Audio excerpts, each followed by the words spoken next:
Good morning everyone and welcome to my channel. आज हम जा रहे हैं सोमवती अमावस्या के व्रत पूजन में। नमस्ते अंकल जी। यहाँ हम पहले भी आ चुके हैं वट सावित्री व्रत के पूजन में। चलिए एक बार फिर आपको दिखाती हूँ। ये है रास्ता, देखिए कितना खतरनाक रास्ता है। शिया ध्यान से उतर, आजा। चलो चलो।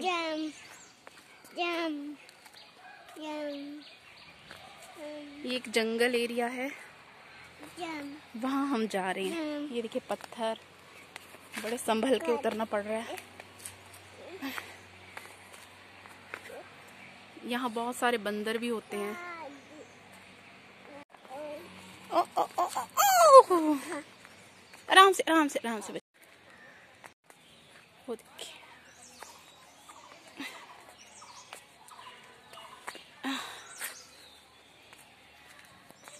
ये है, ठहर, रुक रुक रुक रुक, मैं उठा के लेके चलती हूँ। ओ देखो बंदर, ओ देखो उधर। इस दिन सभी महिलाएं इस वृक्ष का पूजन करती हैं।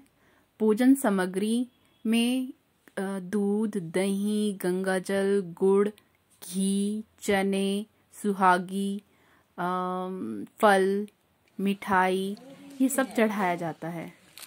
ये देखिए सभी अपनी पूजन सामग्री के साथ आए हैं यहाँ पूजा करने के लिए। और फिर इस वृक्ष के चारों तरफ पीले रंग का धागा लपेटा जाता है। ये देखिए।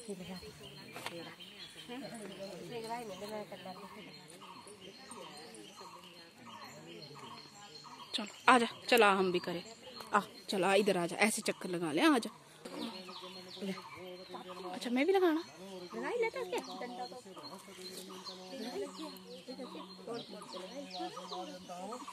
ओम प्रतिष्ठे प्रतिष्ठा नामी ओम भूर्वासवर्दाग्ने आगच्छतिष्ठ सुप्रतिष्ठा वर्धो सट्टा की चित्रावरी सड़जे दूरे दे जले छिट्टा दिया ओमे स्वर्गा वर्दाग्ने नमः टिक्का चोड़ फूला चढ़ाई दे दानी जलगंधाक्ष पुष्प धूप दीप मध्यम लक्षणान समर्पयामि भो वर्दाग्ने नमो नमः दानी जलगंधाक्ष पुष्प धूप दीप मध्यम लक्षणान समर्पयामि वर्दाग्ने नमो नमः। जोड़ी के प्रार्थना करनी, पैर नहीं पड़ना, जोड़ी के प्रार्थना करनी, अग्नि का ध्यान करना। और सारे भक्तजन बैठे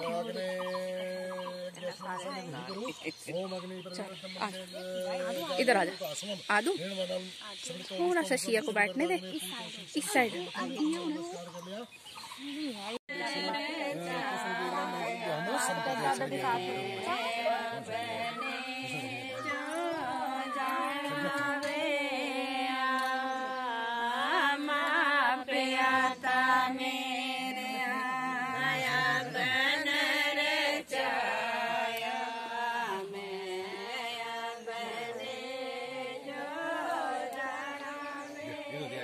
ब्रह्मस्ता ये नमः टिक्का चोड़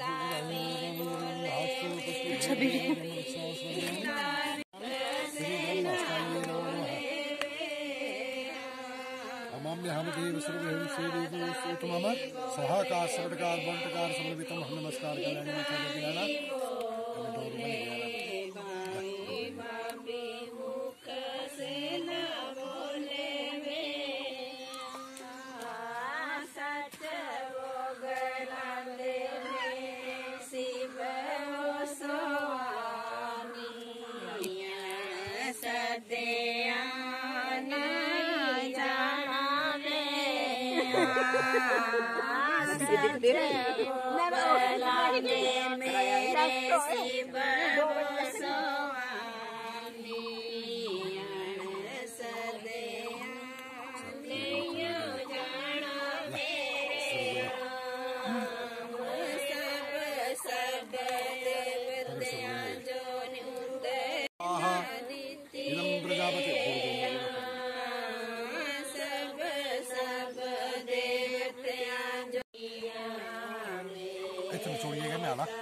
बहुत पानी ना तुम छोड़िएगा ना। ओम प्रजापति स्वाहा।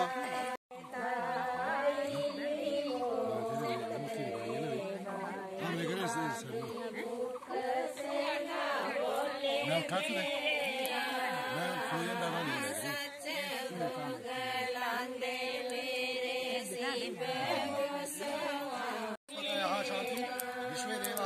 ब्रह्मा शांति शांति सर्वं शांति रेव शांति सामा शांति रेधेषु शांतिर्भवतु। ओम सवितार रथेन देवो यामिमं देवास्पदं गंगं स्वर्गं महते क्षेत्राय महते ज्येष्ठाय महते जानराजाय इंद्रस्यन्द्राय एवं मुसै पुत्रं हरि ओम लिख दो हरि लिख दो लिख दो लिख दो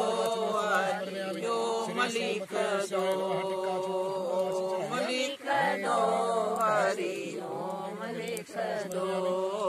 गोरा के पाँव में पायल विराजे गोरा के पाँव में पायल विराजे लिख दो हरि लिख दो लिख दो हरि ओम लिख दो। ओ गोरा की कुंडली पे ओम लिख दो गोरा की चुनरी पे ओम लिख दो ओम लिख दो हरि ओम लिख दो ओम लिख दो हरि ओम लिख दो। ओ गोरा के अंगों में लहंगा विराजे गोरा के अंगों में लहंगा विराजे दो चुनरी के गोटे पे ओम लिख दो ओम लिख दो हरि ओम लिख दो ओम लिख दो हरि ओम लिख दो। गोरा की चुनरी पे ओम लिख दो गो दो ओम लिख दो हरि ओम लिख दो ओम लिख दो हरि ओम लिख दो। गोरा की चूड़ी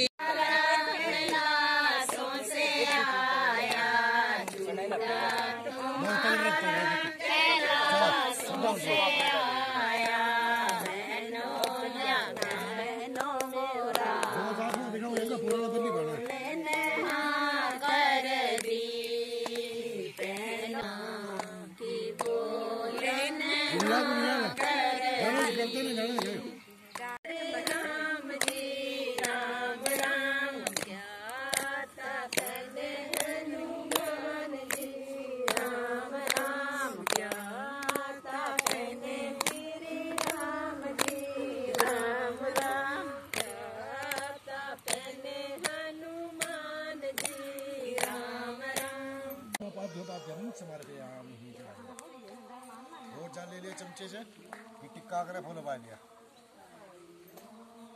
छोड़ने पाड़े ना छोड़ने चढ़ते हैं टिक्का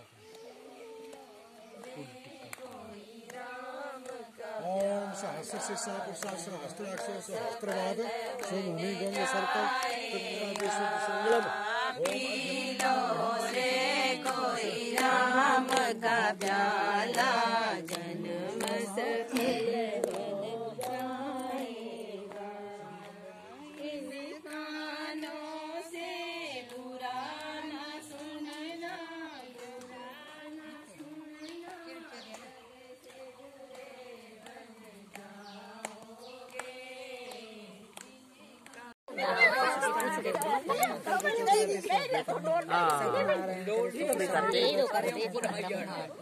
बड्डा आ रही है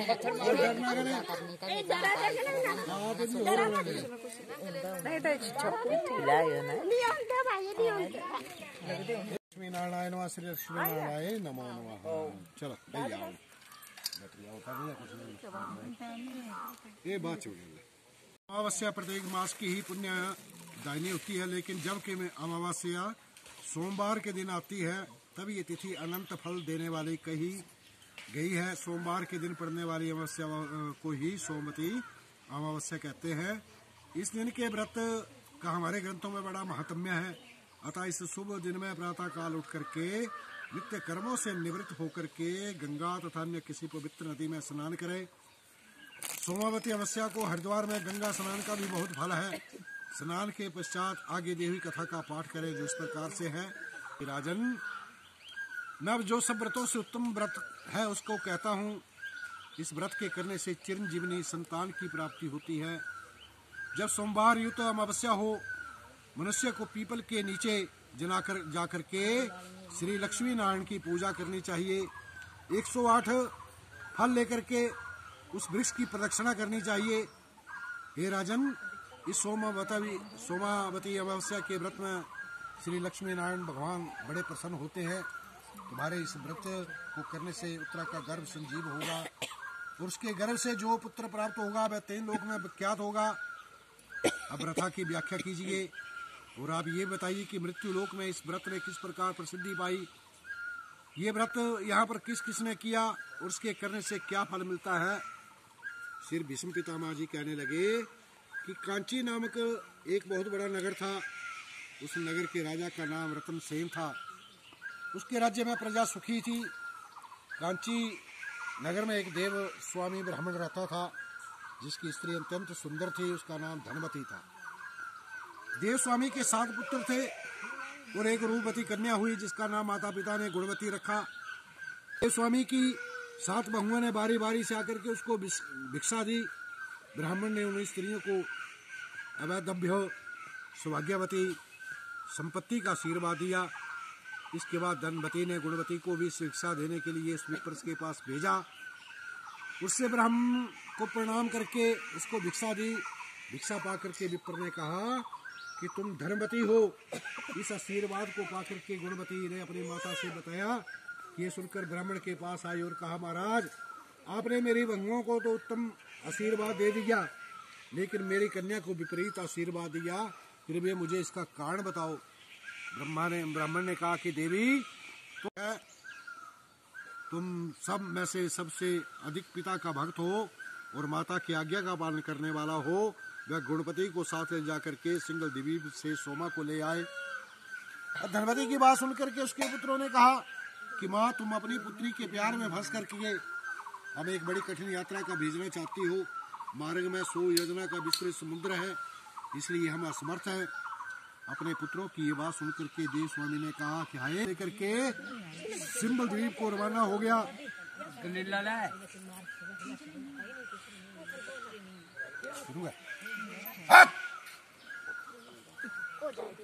सिंगल द्वीप को रवाना हो गया। और कुछ दिन तक चलने के पश्चात वह बहन भाई समुद्र के तट पर पहुंचे। वहीं पर उन्होंने एक पीपल का पेड़ देखा। अब पीपल का पेड़ देखा और उसके कोण में एक गीध अपने परिवार के साथ रहती थी। शिव स्वामी ने गुणवती ने दोनों ने एक दिन दिया। समुद्र पार करने के बाद वे सोमा के मकान में सिंगल द्वीप में पहुंचे। नित्य प्रति प्रातः काल उठ करके उनके घर को चौका आदि लगाने लगे। इस प्रकार वे 1 वर्ष तक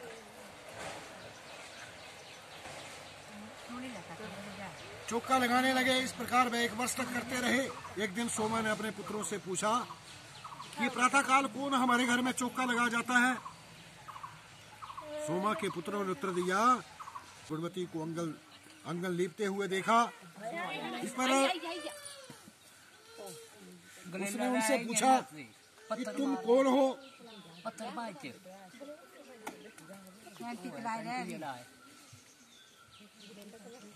तुम दोनों कौन हो।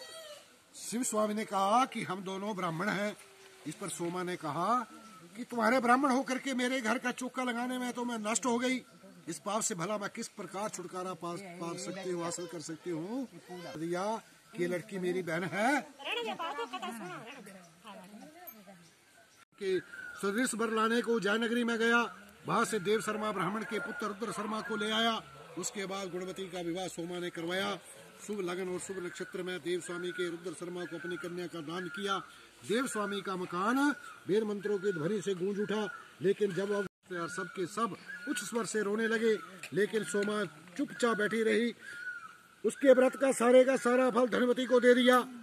मृत्यु बिना मार्ग में सोमवती अवश्य का शुभ दिन आ पहुंचा। मैंने पीपल के वृक्ष की पूजा की, कंकड़ियां लेकर के 108 प्रदक्षिणा की।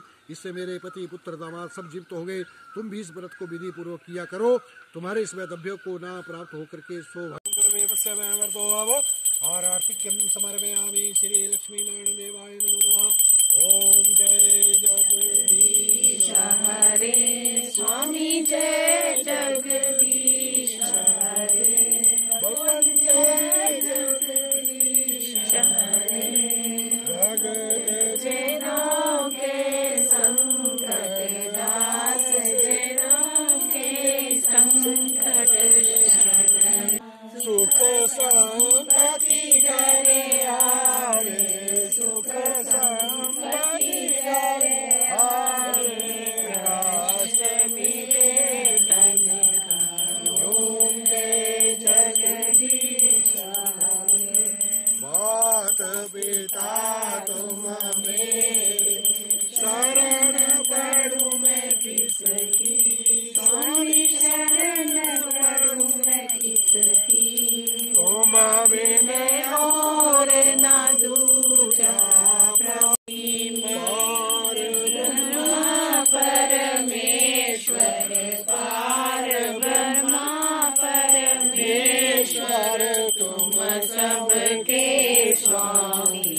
ओम जय जगदीश हरे, तुम करुणा के सागर, तुम पालन करता स्वामी, तुम जय गोचर सबके प्राणपति, स्वामी सबके प्राणपति।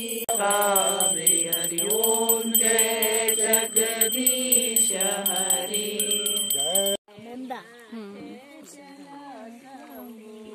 यूट्यूब पाड़ी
अब ये यहाँ लेंगे 108 फेरे।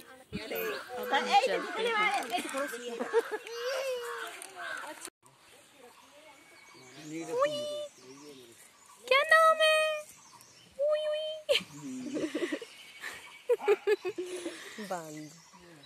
अगर आपको जयसिंहपुर का और भी कल्चर देखना है तो आप मेरे चैनल को लाइक, शेयर एंड सब्सक्राइब जरूर करिएगा।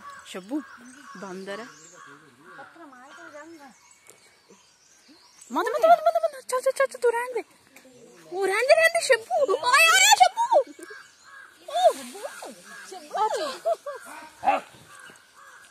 यहाँ तो सच में बंदरों ने बहुत ही ज्यादा तंग किया। मैं तो बहुत ही ज्यादा डरती हूँ इन बंदरों से। हाँ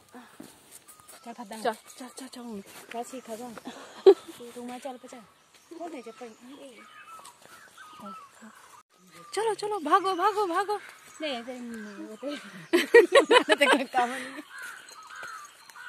देखो वो देखो जल्दी। क्या करनी? दसना नहीं किया बननी है रोटियां। खमीर को गुनगुने पानी में मिक्स करके फिर आटे में मिलाया जाता है और आटे को गूंथकर गर्म कपड़े से ढक दिया जाता है और फिर फूलने के लिए रात भर रख दिया जाता है। फिर सुबह इसके पेड़े बनाकर या तो हाथ से रोटियां बनाई जाती हैं या फिर बेल कर और फिर इन्हें तला जाता है। बहुत ही मज़ेदार और खाने में स्वादिष्ट होती हैं ये रोटियां। यहाँ जब भी कोई त्योहार होता है या फिर जन्मदिन, शादी, तो ये रोटियां ज़रूर बनाई जाती हैं और इन रोटियों को सब्जी के साथ खाया जाता है। हंसी मजाक करते हुए, गप्पे मारते हुए समय कैसे बीत जाता है पता ही नहीं चलता और ये रोटियां भी तैयार हो जाती हैं। ये देखिए, मिलजुल कर हम सभी ने तैयार कर दी ये रोटियां। ये देखिए, अब इन रोटियों को तला जा रहा है। अब ये खाना खाने को है तैयार। ये देखिए, गरम गरम ये रोटियां और साथ में सब्जी में है आलू चने की सब्जी, मिक्स वेज, कद्दू की सब्जी, रायता और मिठड़ी। हम सब ने लिया खाना खाने का मज़ा और सच में खाना बहुत ही ज़्यादा स्वाद था। अब डालने के लिए सुहागियाँ देने और चीनी देने। ये अभी पहुँचे हैं स्कूल से और सिया के साथ कर रहे हैं एंजॉय। मैंने आपको बताया था ना कि यहाँ खाने का और घर ले जाने का रिवाज है, तो मैं अपने साथ लाई हूँ, तो मैं अपने साथ ले आई हूँ ये सारे पकवान। ठीक है, तो अब सिया खाएगी और सिया के पापा खाएंगे।